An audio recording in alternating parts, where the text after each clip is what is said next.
Hey everybody, Scout Crafty here again, midweek Wednesday. Hope you're doing well. Couple things to get to today. First off, I want to talk about, you remember last week when I went on my poor man's flea market walk and I saw that beautiful vintage refrigerator thrown in the garbage that, I regret not having the room to take it. But a good friend of the show by the name of Kirk Carrillo had sent me an email and he says, "Hey John, check it out.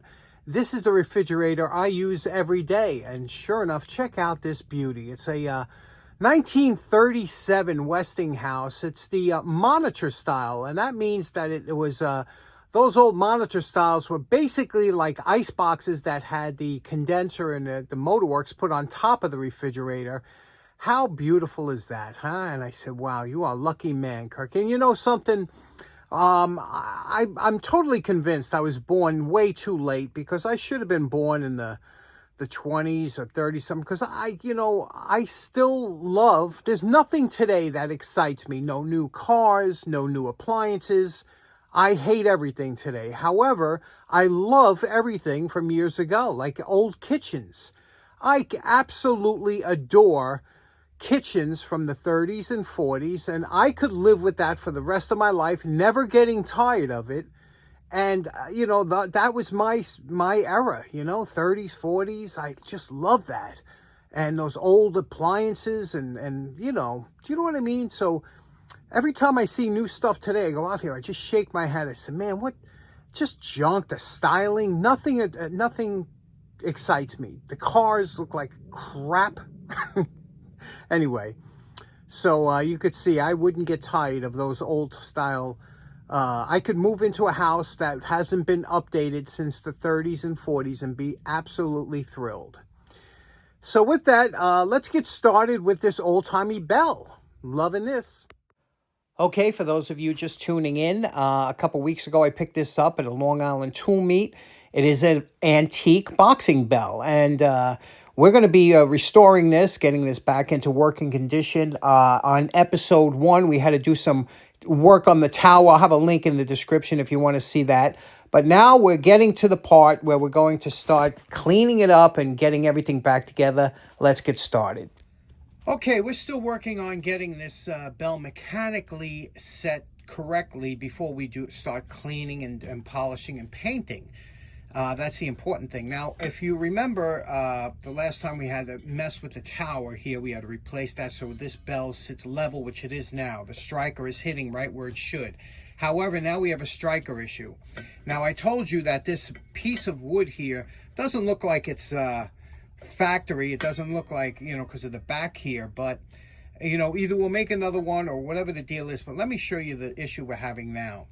A bell resonates. That's what gives it the beautiful sound that it has. Now, when you strike a bell, and some of the early boxing bells were just a bell with a hammer, but when you strike a bell, it has to strike, and then the striker has to pull away from the bell so that it resonates.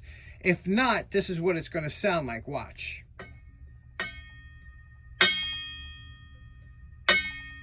You see, because what's happening is the striker is striking the bell, but it's also pressing against it, so the bell don't have the resonance. Let me show you what it's supposed to sound like. Much longer resonance. See, when it strikes, and then the strike is not there to stop the vibration. So what we have to do is we have to either, I don't know how much give is in here, but I put this little piece of Scotch-Brite between the striker block here and here, and you can see what happens. Perfect, because now it's not touching. So I have to figure out a way to either get this perfect length so it just hits and doesn't touch.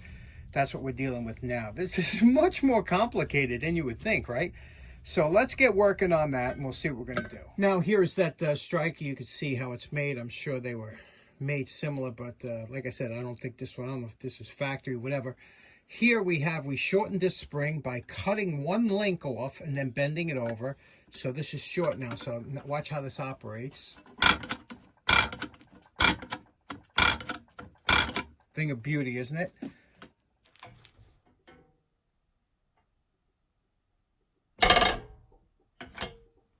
So now everything's good to go. Now we can work on finishing. We're cleaning this up. It's coming along very nicely, getting all the rust off. But we're going to work on the bell for a little while, the bronze bell.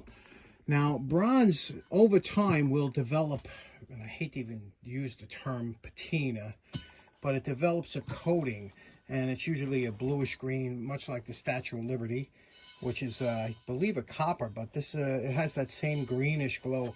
The inside here, I'm going to leave the inside because that, you know, it's a natural protectant, but we want to get the outside kind of looking good. Now, you could, the best part about this is you could take little bits of Scotch-Brite or whatever and go over and see what works well. But it's got to be something pretty aggressive, but you don't want it too aggressive that it leaves scratches in the bronze. So we'll try the wire brush for a little while. We'll try and we'll get it down, and then we can always polish it out. So we don't want it to be a mirror finish. We just want it to be that color of natural bronze.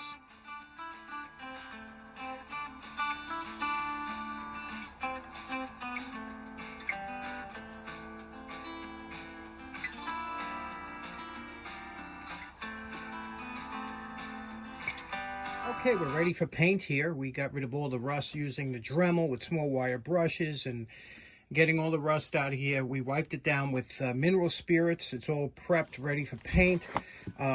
We did the inside here. We got this up. Now we just have to, that's just tarnish. We can get rid of that.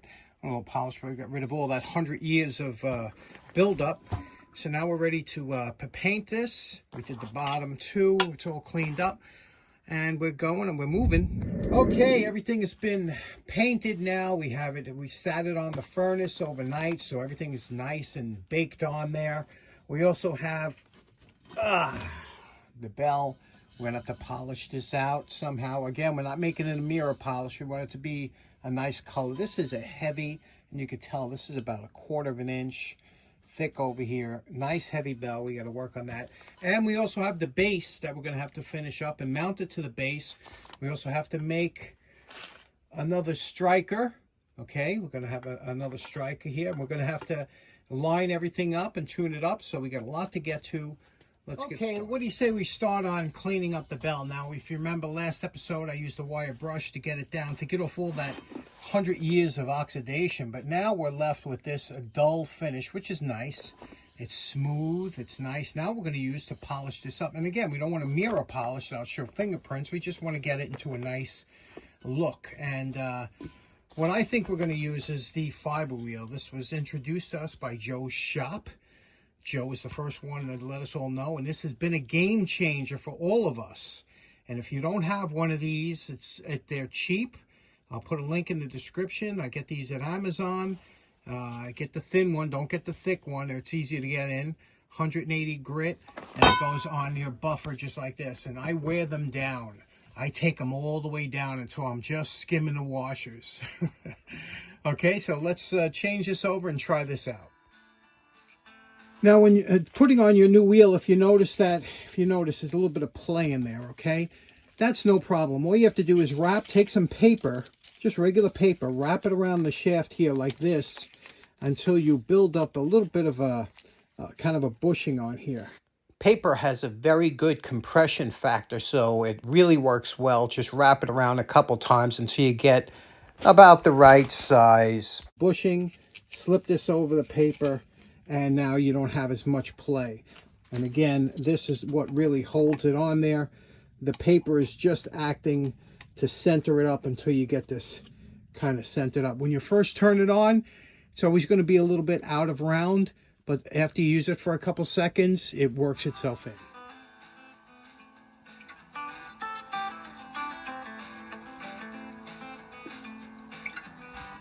Okay, you can see what quick work the fiber wheel made of this, right? Looks nice, but, you know, we still got some swirl marks, things like that. Now, you could do this by hand. You could put on a lathe if you have a lathe and go and touch it, but I'm going to do it by hand because a lot of you don't have a lathe.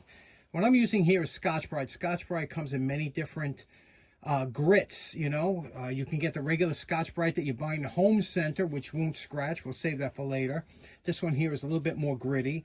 And you'll see those little bit of scratches that we got from the, remember that was 180 grit on that fiber wheel. But you'll see that this will blend those scratches in. Just using it dry, you'll blend in some of the scratches. You want to try and keep it in a circular motion so that the scratches don't look pronounced. Bronze, which this most likely is an alloy composing of copper and tin, both very soft materials. So we'll go around it like this, and then we'll take some of this with metal polish and then really blend it in.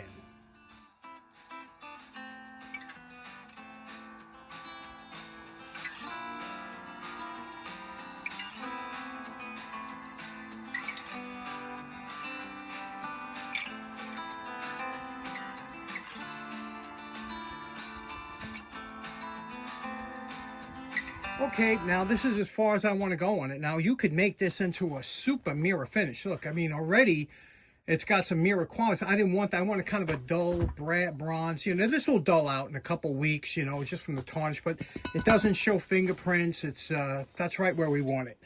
Now we got to work on the base. Okay, now I coated this with a coat of varnish, semi-gloss varnish. So this is, the board is where I want it. I didn't want it too shiny, and everything's coming along where we want. Right now, you have to put the gong on here until you kind of center it. Just go by eye, what looks correct to you, you know?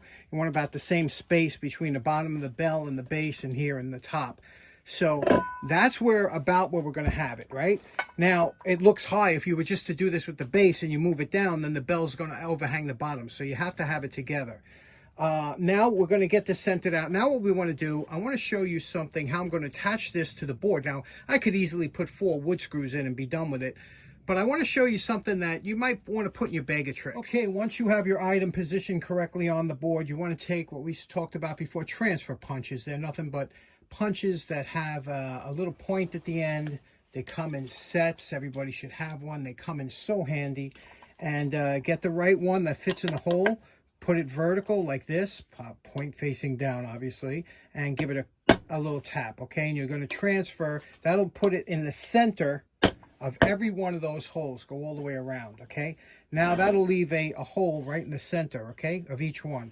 Now what we're going to do, today, I thought we'd introduce you to, these are like a thread cert. And what they are is you drill a hole, you put these in, and then when we're going to use these beautiful flathead machine screws, and you see how nice they fit in there. But if they're not exactly right, they'll cant and they'll cock, they'll look funny. So they have to be centered exactly.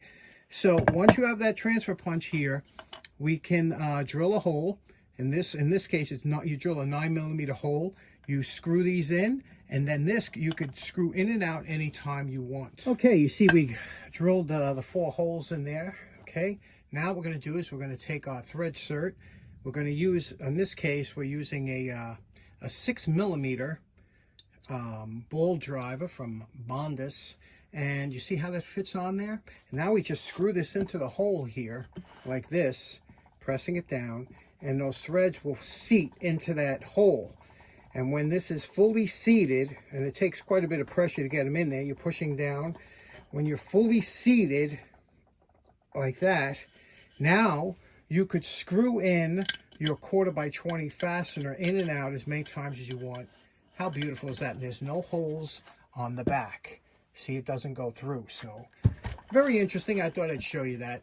Keeping your bag of tricks. Okay, now our base is rock solid on that board. You can see the screws are nicely flush, and that's a good. Now, a lot of times you see when you have an edge come to just a flat edge like this, it's a little bit unprofessional. There's a couple things you could do. You could throw it on the router table. You can make some kind of chamfer edge or something, but just having a board come to an end like that is just not pleasing to the eye. So we're going to put a little bit of trim over there. Now you can buy molding, but what we're going to do, obviously, we're going to make a little bit of trim. What we're going to do is I have a piece of scrap wood that I found, nice pine. We're going to cut this into about 1/4-inch sections, and we're going to nail a piece of trim all the way around this, not going crazy with the corners, just to give it a little better look. So we got to go to the table saw. Okay, we're back from the table saw. We just cut up some slices of wood here. Again, what we're going to do, we're just going to put a little bit of glue here. We're going to put along the edge, and we're going to drop a couple brads into the edge. Not too close to the edge. This is pine, and it will split, so just a couple to hold it on. Don't need a lot. Okay, there we go. A quick border, a little bead of glue, a couple brads to hold it in. Now, just to soften the edges a little bit, I bought this years ago. This is from a body. My buddy 805 Road King probably has one of these in his shop right now. This is old-timey. Body men would use this here. And you can see here, Scotton Manufacturing Company, Lake Elsinore, California. Elsinore, remember Honda Elsinores? Okay, anyway, this clips on. You can put it on your own sandpaper. This thing is such a dream to use. Every time I use this, and I paid a lot of money when I was a kid for this. This thing might have been like 15 bucks back in the 70s. But I remember when I bought this, boy, I've used this 100 times. Anyway, you put any grit you want on sandpaper here. You want to soften the edges now. You just forget about a plane. This thing is just beautiful. Bring it around, soften the edges, and then you're going to coat it with a little bit of your favorite finish. Okay, we had some fun lathe work today. First of all, I had to turn down the striker here, and you could see that it's spaced here so that the bell will have resonance. Secondly, I had to turn a little... This handle here was an old file handle, but what I did to put the rope in here so that it's not coming through the bottom, I turned this on the lathe, and then this will press into here, and there we go. So let's get it all together. Okay, you know my favorite part. Remember what this antique boxing bell looked like before we started. And we're calling this project done. You could see the way I wanted to mount this bell. You could see, again, the bell was a little rough. It was in rough shape to begin with, but I think we brought it back to a pretty presentable. I didn't want it to be mirror, but it's got a nice hue to it, a nice shine. You could see we replaced the striker. The handle I like came out really nice. You see that handle, and I like the cord. Now, of course, I got tons of old chain, but I don't think the original ones had chain on it. They all had cord, the ones that I used to see from the boxing rings and whatnot. I'll tell you a little bit about the backing board. Let me lay it down and show you what it sounds like. Now, it's funny, a lot of these you'll see on YouTube don't have the correct tone to it because of one thing or another. First of all, this clapper, like when I got it, this piece here, that... you see that? That was the one that was in there. That was resting on the bell, and when you would ring the bell, it would dull the bell out, as you remember from before. But now with the new clapper and the way I have it set up, and here, listen to what it sounds like. Now you can use this either way. You could pull it from this side.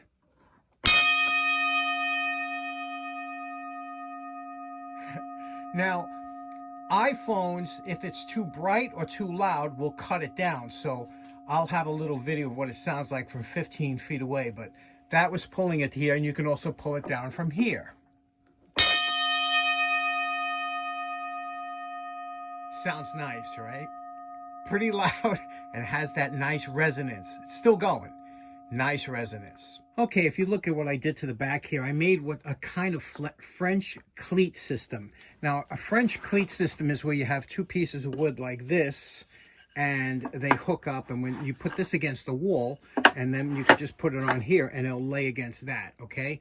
That's a French cleat system. They use them for tools and everything. It's a really good system for a lot of things. However, the reason I did this here, because on my house is an old 100-plus-year-old house, and it has lath and plaster walls.